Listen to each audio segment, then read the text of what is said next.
So I'm very happy to be here. I hope that you can hear me. Yes. And so far I've got good internet, so fingers crossed. Okay. And you're going to share your screen as well? Can you see me? Yes, I can see you now, yes.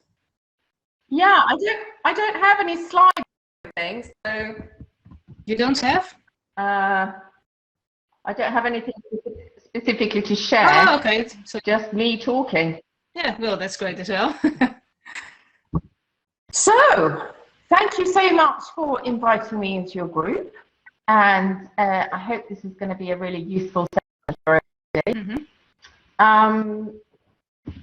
I'm very happy for people to participate, ask lots of questions, and I'm always happy to get to know people and know more about their business and more about their videos and more about what they need, you know, in terms of, is it a confidence thing? Do they worry about content? Do they worry about the tech? I know we have all sorts of issues around appearing on screen, so very happy to answer any questions. And I'm not sure if you want to do any chatting as well, Sandra.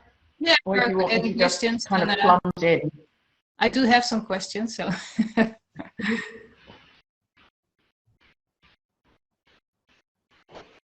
Did you catch that? I didn't catch that. Oh, I do have some questions. Right, I'm going to write in the chat box. Yes. Hello.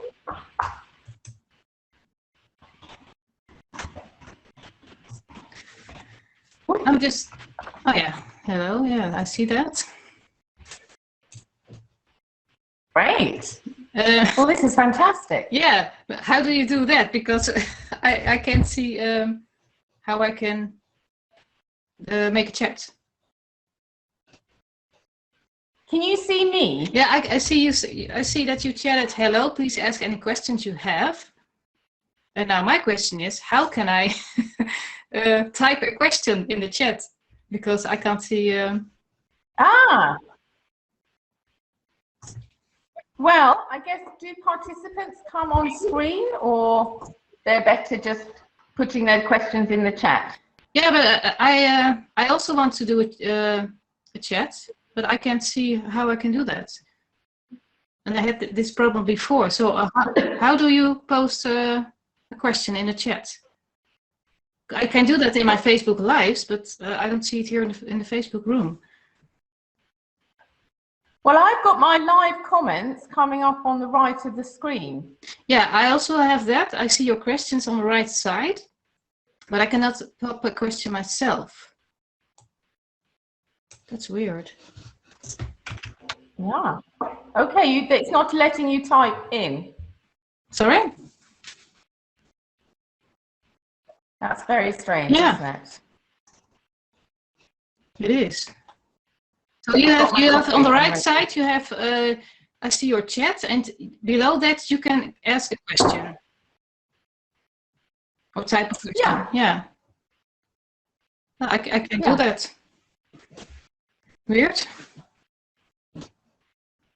But then I'll ask my question. Can I ask my question right now to you?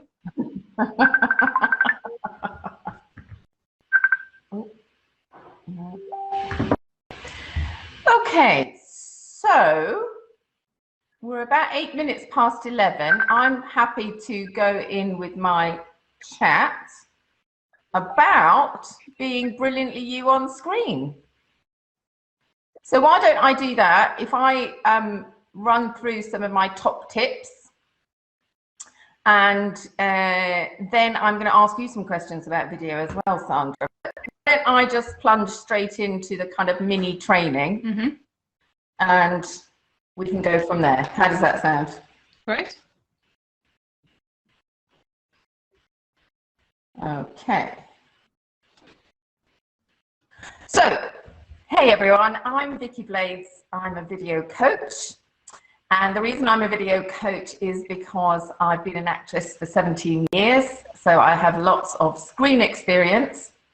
And I trained as a coach 3 years ago and kind of have been through a few different iterations. I've been a voice coach, a confidence coach.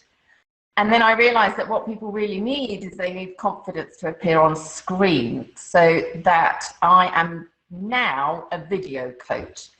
I love to help anybody I can, but I particularly focus on product-based businesses. However, that's not to say that my training and my experience doesn't relate to service businesses, because it really does. And I'm sure that your audience knows already how important video is for marketing. And I have made my own 5-step roadmap to making videos easy. So these are my 5 steps that I think everybody needs to think about when they're making a video. And I will go through some of that framework very briefly. But first of all, let me say that the most important ingredient in any video is you, which is why this session is called Being Brilliantly You on Screen. And I know lots of people have issues around appearing on screen, issues around confidence, and I totally get that. It is weird to see yourself on screen. And we are not, if you're a person of a certain age and you haven't grown up with social media, then seeing people on the screen is frankly unusual. Only that, you then have the added, I guess, problem, if you like, of listening to your voice. And everybody hates the sound of their own voice. That is so common. And of course, we are not creatures that are made to listen to ourselves or even watch ourselves on screen. So the whole thing is quite odd. We're used to seeing ourselves in mirrors, we're used to seeing our reflections, but the image that we might have of ourselves becomes kind of magnified on screen. And when you first see yourself on screen, you will notice all the things that you think are crazy, wrong. Oh my God, does my hair look like that? I had no idea I did that with my hands all the time. Is that what my voice sounds like? Why am I pulling all these faces when I talk? So being on screen is totally unnatural. And no wonder that we all feel so self-conscious about it. No wonder that we all shy away from, avoid, and generally procrastinate around making videos. However, videos are vital for your business. Obviously, everybody has jumped on Zoom in the last couple of years. We know that now we are communicating in this virtual world much more than ever. We consume videos at a phenomenal rate.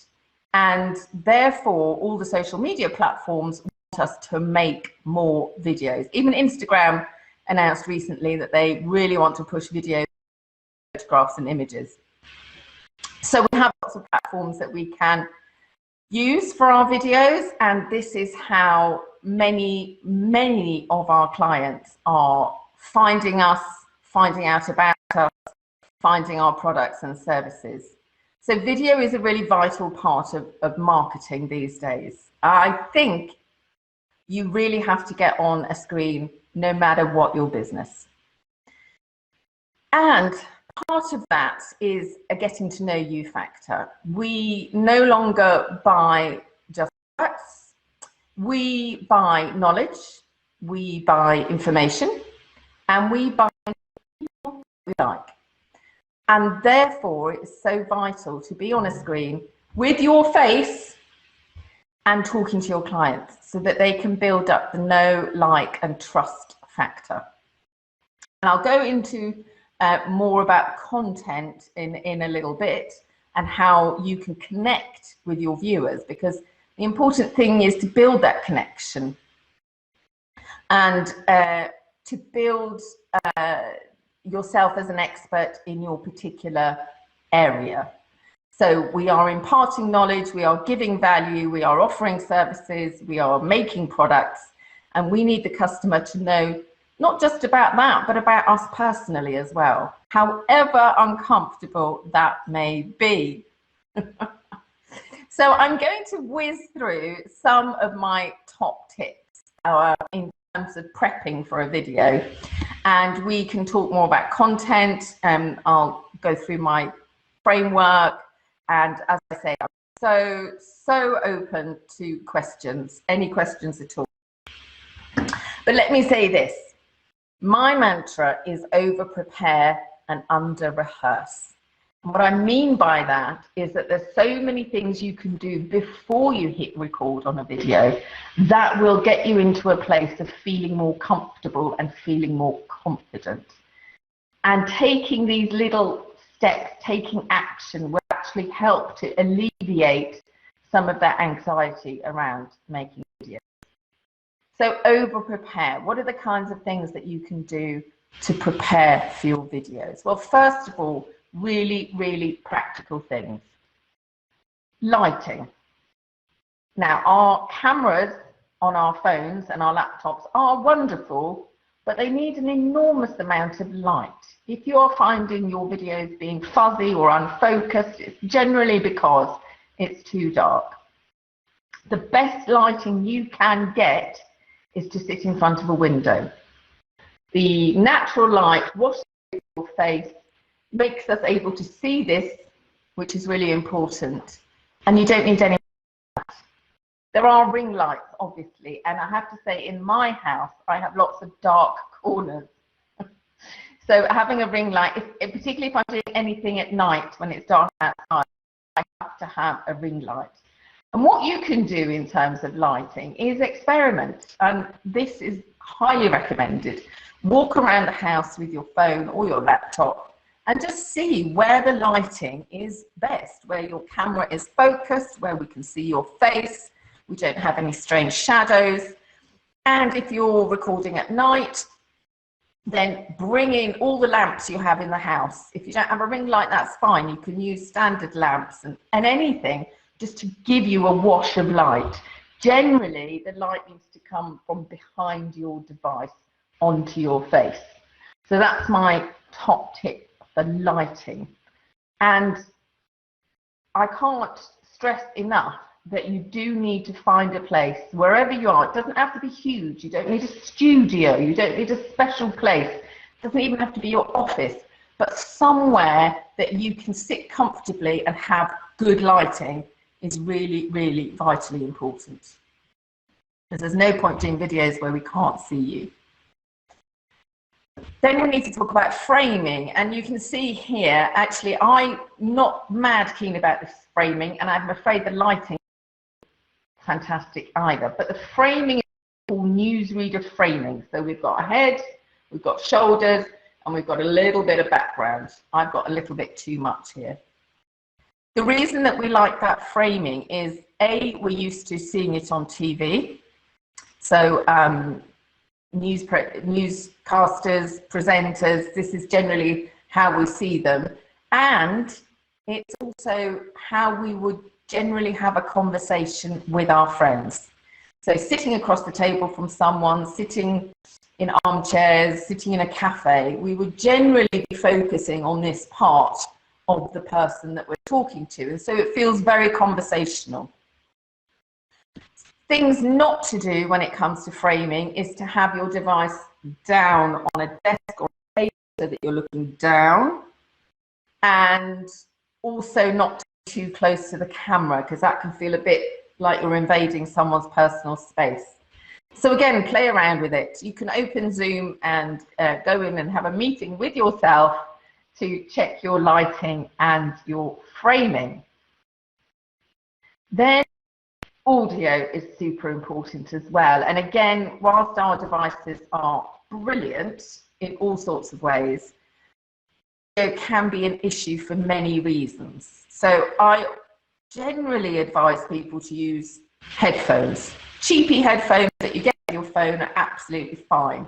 Most of them have an inbuilt microphone, and that will help to eliminate environmental noise, peripheral noise.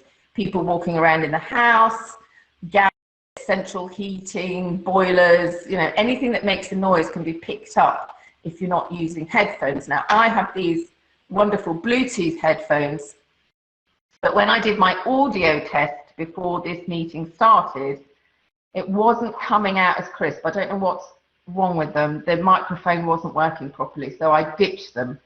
But generally, this kind of headphones is better than no headphones. And this is particularly important if you're recording outside, which I think is lovely. If you have green space, whether you have a garden or a park, it is really nice to see people with kind of greenery behind them. However, the noise can be phenomenal. And not just from people, but from traffic and the weather. So if you're doing an outside broadcast, as it were, then definitely you will need headphones. Now, I'm going to talk, well, I'm not going to talk too much about tech. I'm not much of a techie coach, but of course you can get things like lapel mics. Nowadays, things are really getting cheap and very accessible. So ring lights, lapel mics, microphone stands, pop shields, all of that is available if you're going to be doing a lot of videos. I do a lot of videos and generally I don't use them that much, to be honest. Okay, so then appearance. Now I have a slightly annoying thing with my glasses, which is, as you can see, catching a reflection all the time. Again, this can be sorted out with lighting, but then you do need to be using additional lighting, such as ring lights or lamps. And it can't really be helped. These, for me, are my special computer glasses, because if I don't wear these, I have to go like this to see the writing. So, and in terms of appearance, be yourself. You know, if you really want to do your videos in your pajamas, that is entirely your choice. I think lots of people, and particularly again, people perhaps a little bit older, are used to seeing presenters on TV looking quite smart, looking quite groomed. And lots of women I know feel much better if they're wearing a bit of lipstick and, you know, maybe have done something with their hair. It's a personal choice at the end of the day.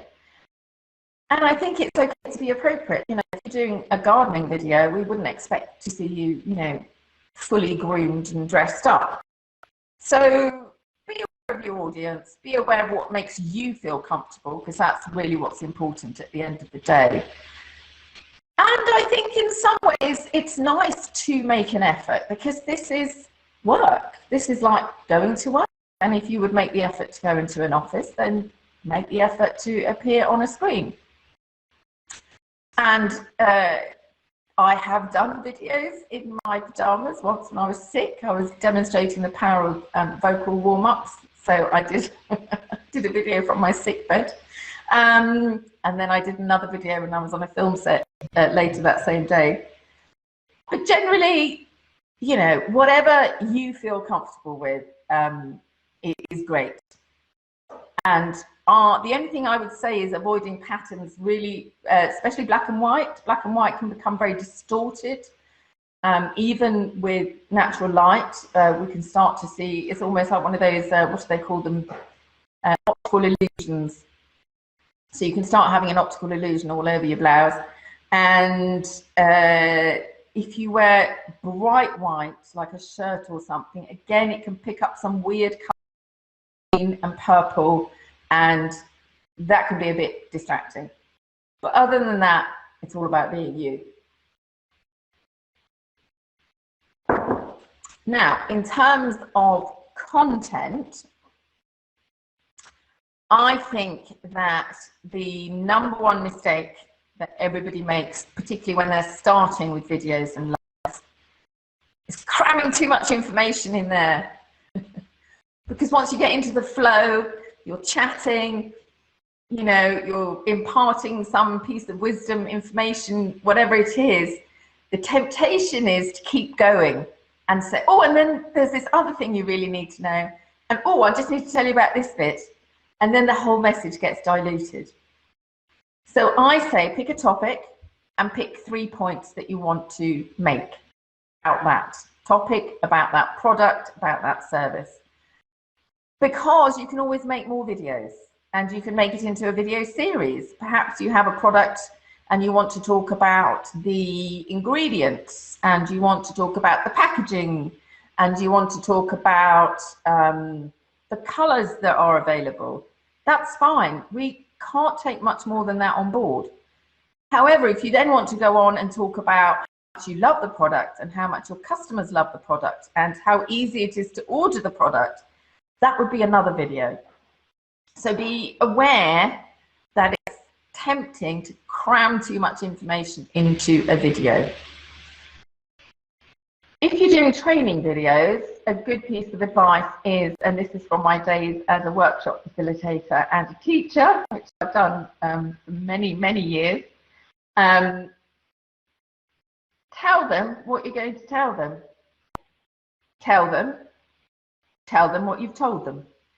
And that's kind of structure. So start your video with, this video is going to be about, or I'm going to tell you about, tell them about it, and at the end you can wrap up by recapping what you've just told them. We have an aversion to repetition, but our customers really need to hear it, and particularly in this day and age when we are bombarded with information and our attention span is very short. So don't be afraid of repetition. And the same with post video. Keep posting it. Post it in different platforms. Post it in different formats. Get clips from it. Post those clips.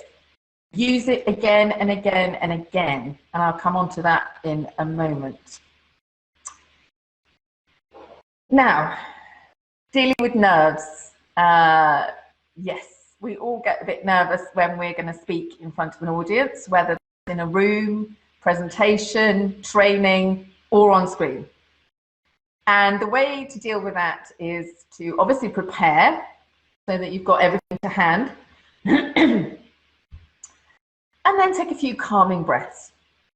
So a calming breath is particularly slow, deep if you want to, but taking a slow breath in through your nose and out through your mouth calms the parasympathetic nervous system, which is the one that's telling you that something bad is going to happen. So that's your flight or fight syndrome kicking in.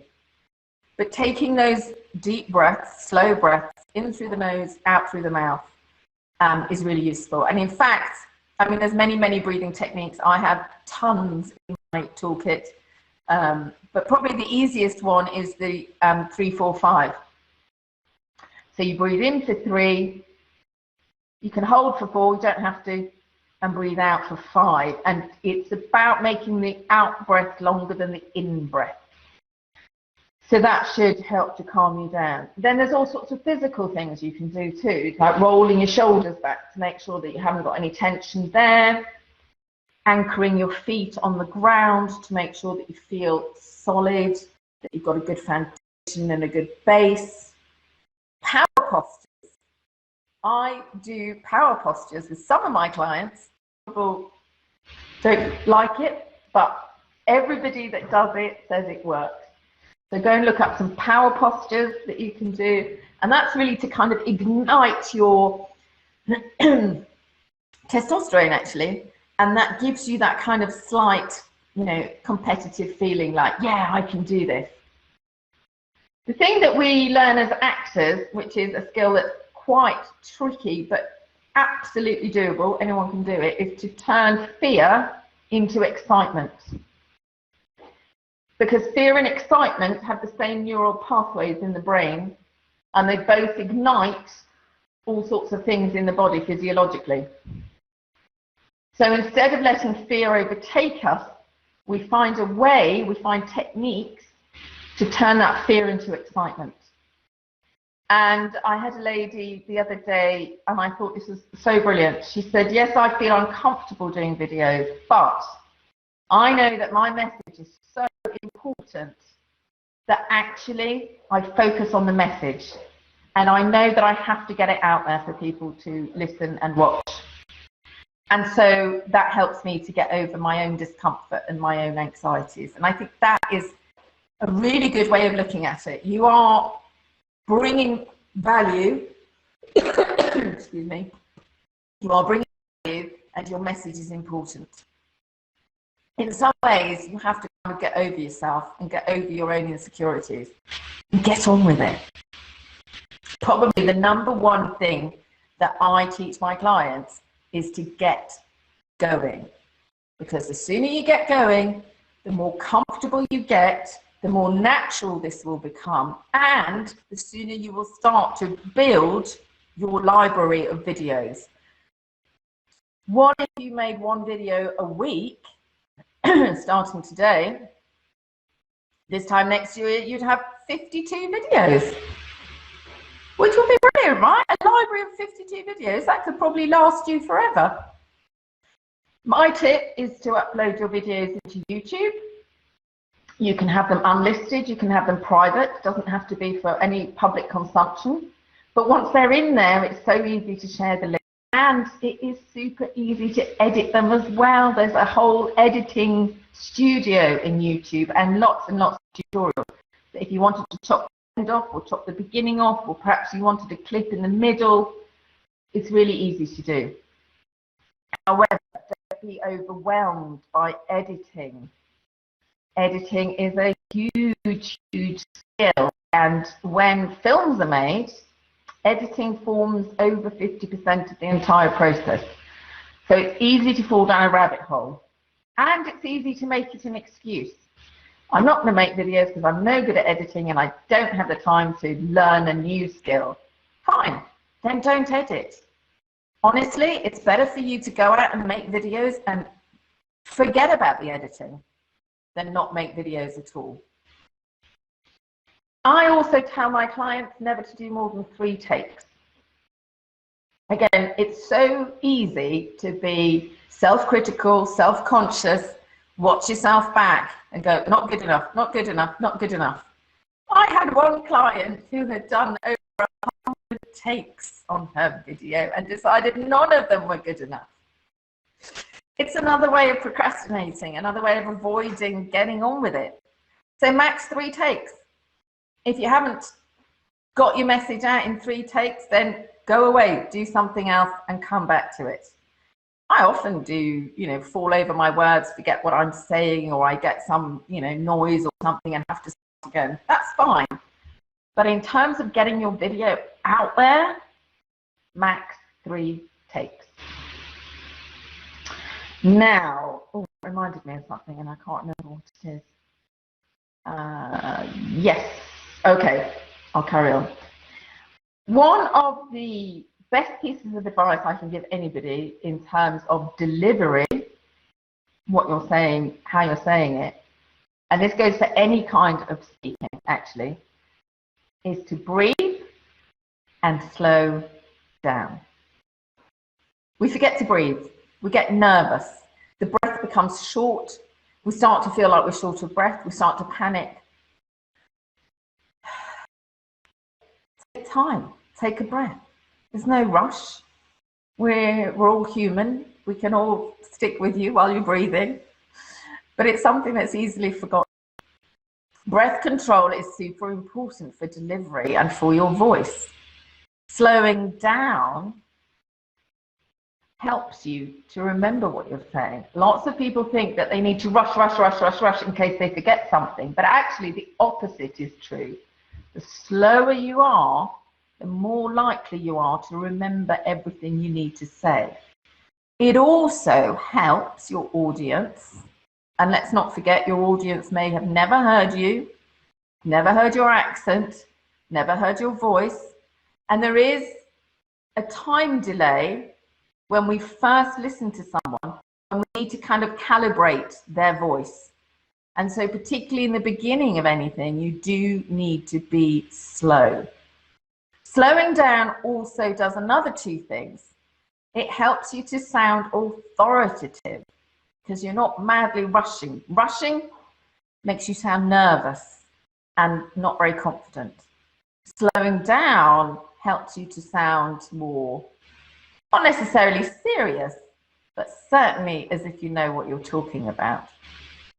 And the other thing that happens when you slow down is you eliminate the oh, I can't remember what we call them now, the spacers. So spacers in speech are things like yeah, you know, like those little words that we put in where we're wanting to hold the audience, but we're not quite sure what's coming next. If you slow down, I can almost guarantee that all your spaces will disappear. So that's a really good tip. Okay, so lots of information there.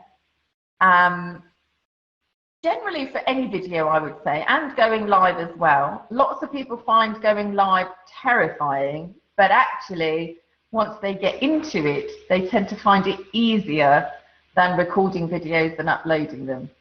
You should still upload your lives to your library. That's really important. Once you've done a live, download it and get it up on your YouTube library or Vimeo or whatever platform you use. So always keep hold of your videos, because you never know when you can use it again. And there's a brilliant platform called repurpose.io, and they will help to repurpose videos for any platform. That's really useful. So I always keep all of my videos, and one day I will go back and edit them and get all the bits that I need. Okay, I'm going to take you through very briefly my 5-step roadmap to videos, and it's an acronym that spells video, which is quite handy. So V is for visibility. It's about being visible literally on a screen, and we'll talk a little bit about visibility. Is a bit of a buzzword recently. There's lots of visibility challenges and about how we all need to be more visible, but in terms of video, of course, you are literally visible. So we talk about why we may feel that being visible is difficult, uncomfortable, scary, worrying. And I think particularly as women, we are kind of boxed into this small box where we're supposed to play small and not, you know, stick out or speak up or stand out in any way. So lots of female entrepreneurs find the concept of visibility really, really hard to grapple with. And so I talk a lot about what we can do to get over that. I is for identity, and this is the really important know, like, and trust factor. So we need to know more about you as a person. We need to know about behind the scenes. We need to know about your background, about your business journey, about, we love to hear stories. And we love to hear stories where you've overcome adversity.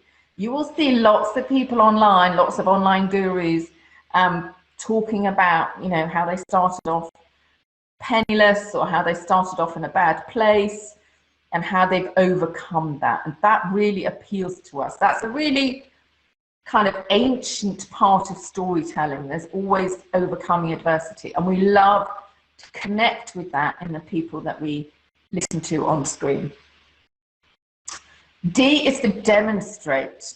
So demonstrating your product or service. I'll come on to that in a minute. If you're selling a thing, an item, something you've made or something that you sell, doesn't matter if it's skincare or children's toys, if it's stationery or tablecloths, you need to show us how to use it. And lots of people say, but that's ridiculous. Everybody knows how to use a tablecloth. Yeah, but our brains are so full. We need to see that tablecloth on a table. I know it sounds crazy. If I have 2 Instagram accounts and one is saying, here's my tablecloth, isn't it pretty? And the other one says, here's my tablecloth on a table, beautifully laid, perhaps with some napkins and plates and things, I'm going to go, ooh, that looks amazing. That's what I want in my house. So it sounds daft, but we need to see you demonstrating the product. Obviously with makeup and skincare, again, you might say, well, you know, I'm just putting moisturizer on my hand. How is that going to help? Honestly, we need to see that. And I don't know if you're like me, but I'm mesmerized by people putting their makeup on, people cooking and baking. There's just something really kind of, I don't know,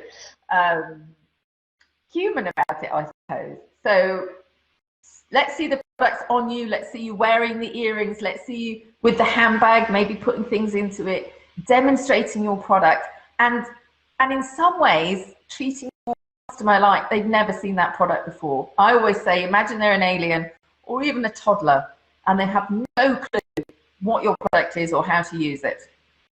So lots of demonstrating products videos. When it comes to services, I suggest you demonstrate how to work with you.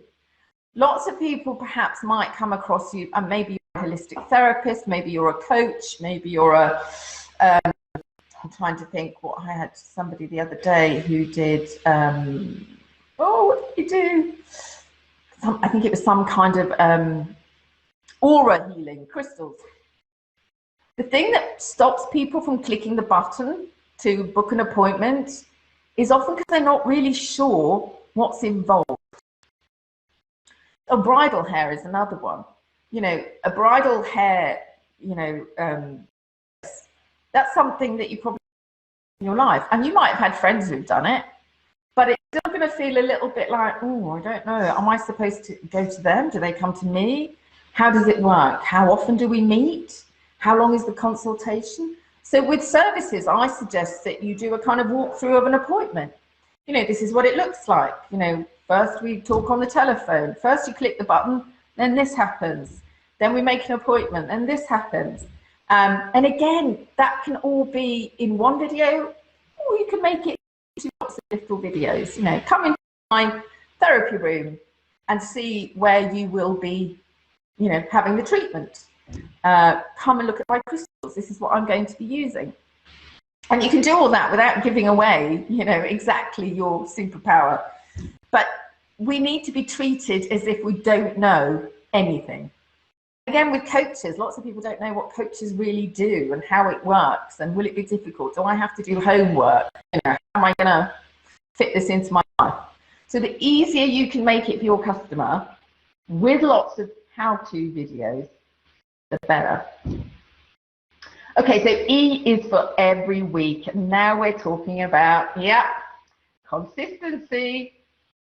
We all have trouble with consistency, don't we? I'm going to drink my coffee. We all know that consistency is really important, and we all avoid it. So you have to find a way of holding yourself accountable. And again, I do this in lots of different ways in my training. But I go back to the point I made earlier. If you made a video today and another one next week and kept going like that for a year, you'd have 52 videos, which is pretty awesome, right? That's a huge library of videos to call on. And whenever you get a client query saying, oh, I don't know, you know, can you tell me how this works? You can go, yeah, here's my video on that subject. For example, I get lots of people joining my group saying, I hate the sound of my own voice. And I go, here you go, here's the video I made all about why you hate the sound of your own voice. So consistency is really important. Another top tip, if you don't want to do it weekly, batch your videos.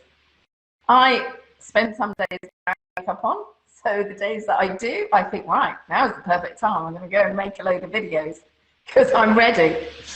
So building in that kind of self-accountability and finding a way to be consistent is so important. And finally, O. O is for outline, and this is the structure of your video, and I think this is so important. Knowing how to start a video and how to end a video just takes the kind of headache out of it, takes the rambling out of it, and keeping to those 3 key points per topic it becomes like a natural flow. So once you've got this structure nailed down, then you use it every single time for every single video. And suddenly it just becomes dead easy. So that's my 5-step framework, VIDEO. And I find that those 5 things will get you well on the way to making video marketing not only successful, but also easy and fun.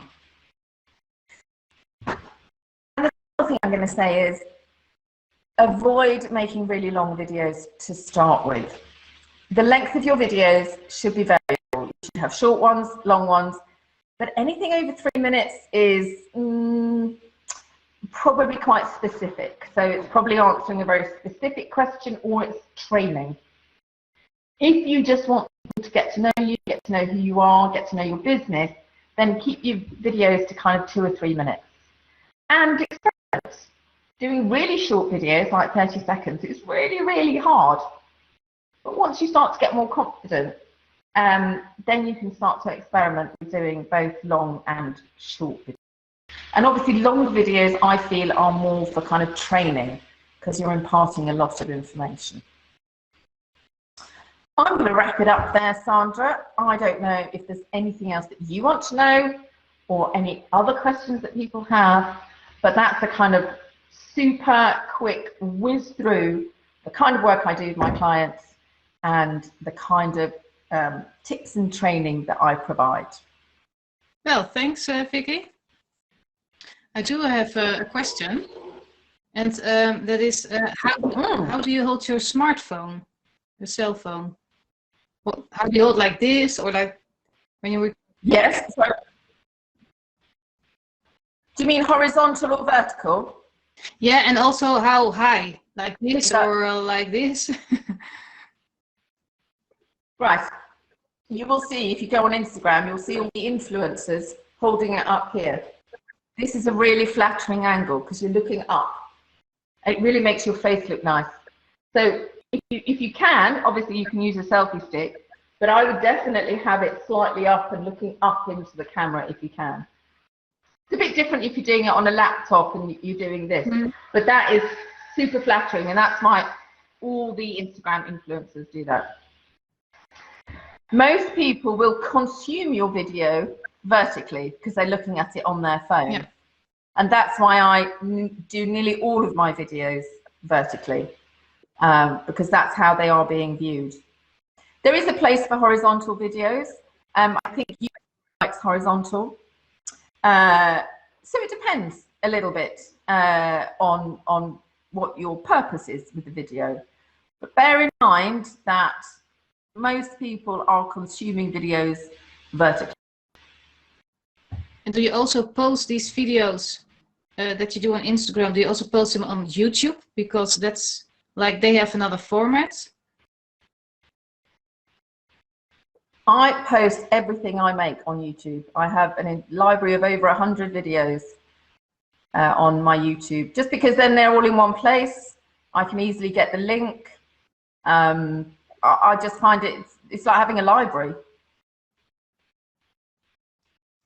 And of those 100 videos, I would say probably 20 are public.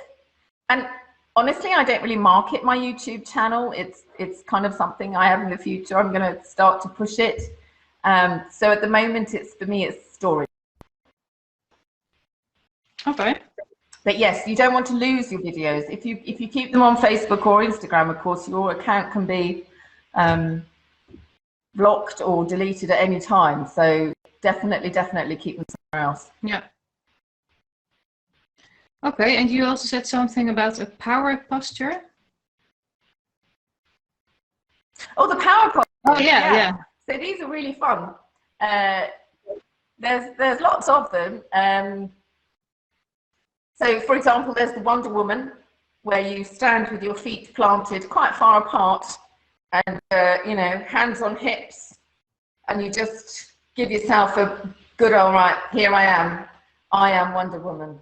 I'm going out there to tell people what they need to hear. There's the Mick Jagger, some people call it. So you imagine you're at a big concert and you've got like 10,000 people and you're up on stage and you're giving it, yeah! There's lots of them. They're the kind of thing, if you're going into for some reason I always think of a courtroom, I don't know why, but if you're going into a slightly nerve-wracking situation and you know that, you know, perhaps your throat is going to close up or you're going to start to kind of breathe quickly, then go and do a power posture like, yeah, Perhaps like the guys on Wall Street, like, oh, and it really does help. It does have a physiological effect on your body and your brain. So, run into the loos, do a quick power posture, get on stage or wherever it is you are, and they definitely. Okay. And you said you do one video a week, and is that like you're doing a live and then you post that live on YouTube, or do you do both? So you do analyze and you also make a video. So once the live is finished, I download it and then upload it to YouTube. So you know when on Facebook you have the 3 dots? Yeah. If you go in there now, there used to be lots of options. There used to be one called Edit Your Videos, and it was disappeared for me, and I know some other people have problems as well. But you used to be able to go in and write a description and tag people and put keywords in and choose your thumbnail. As I say, I don't have access to that anymore, but definitely still you can click those 3 dots and one option will be download video. Okay. Well, and it's really also very easy to upload it from your phone. So if you've got the YouTube app, you go in there and click the plus sign, and then you can upload whatever you've got on your phone.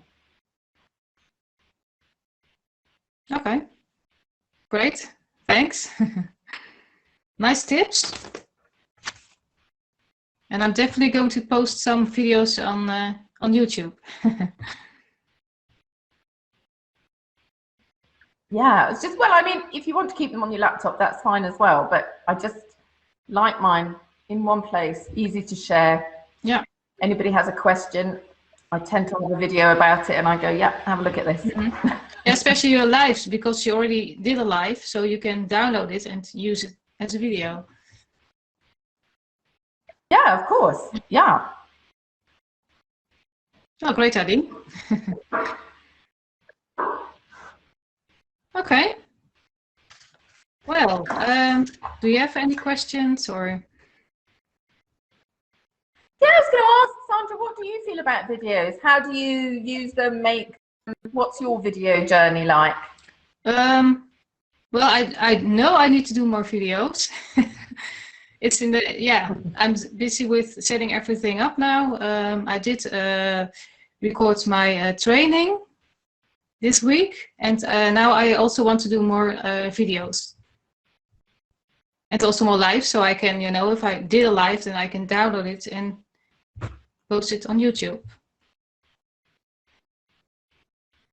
And I think also the thing to remember is that, particularly if you're starting out, it does take time to build up an audience. I just did a training in my Facebook group about getting more engagement on your lives, because a few of the members are saying, well, I'm going live, but I'm, you know, nobody's watching, and it does take time. Yeah. So my advice is keep going. Yeah. Yeah. Keep going. And I believe you have a challenge that is coming up. Yes. Oh, I'm so glad you mentioned that. So next week, starting on Monday, I have my free 5-day video visibility challenge. And I'm so excited. It is such a lovely challenge. It's the 3rd time I'm running it now. Made it slightly bigger and better this time. And it's following the 5-step framework, the roadmap that I've worked out. So day 1 is visibility, day 2 is identity, day 3 is demonstrate. And we've got every week an outline. And I'll be doing a live training in the group every day. There will be possibly some bonus training as well coming up. And I have already some lovely, lovely ladies signed up for it. So it's a really supportive group. It's only female entrepreneurs. And we are going to be nailing your video strategy in order to make more sales, because at the end of the day, that's why we're all entrepreneurs, right? We're here to make money. So the important thing here is that videos are there to enhance your brand and help you to make money. So that's what we're going to be focusing on next week. And by the end of the week, you will have made, I would say, at least 3 videos and possibly have your content strategy mapped out. That's my promise. So I will post the link. Shall I post it in here? Yeah, great. I'll post it in here and then I'll post it to you as well. So great. Where are we? Oh, there you are. Right. Let me put the link. So yes, it's a link to sign up. It gets you into my group, which is the Product Based Business Boss, and all the training and the challenge starts next Monday. Well, that's great. Oh yeah, I see it now. Yeah, video visibility challenge. Yeah. Oh, looks nice, by the way. The background. Yeah, I use the same on one of my Instagram grids with the gold on the background. Yes. Yeah. Yeah. That's me. That's actually a picture of me doing a video in my bathroom in my other house. It was the only place that had really good lighting. Okay, great. Well, I'm looking forward to the challenge. It's really nice to do it, so, yeah, share it far and wide. Yeah. Always, yes, we'll do. Share it with your friends because it's always nice to have friendly faces. Mm-hmm. Great. Well, thanks a lot for today. And well, thank you for asking me. I've really enjoyed it. Yes. Thanks a lot, and I'll talk to you soon. Okay, have a great day. Thank you, Sandra. Thank you, everyone. Yes. Bye-bye. Get it. Bye-bye.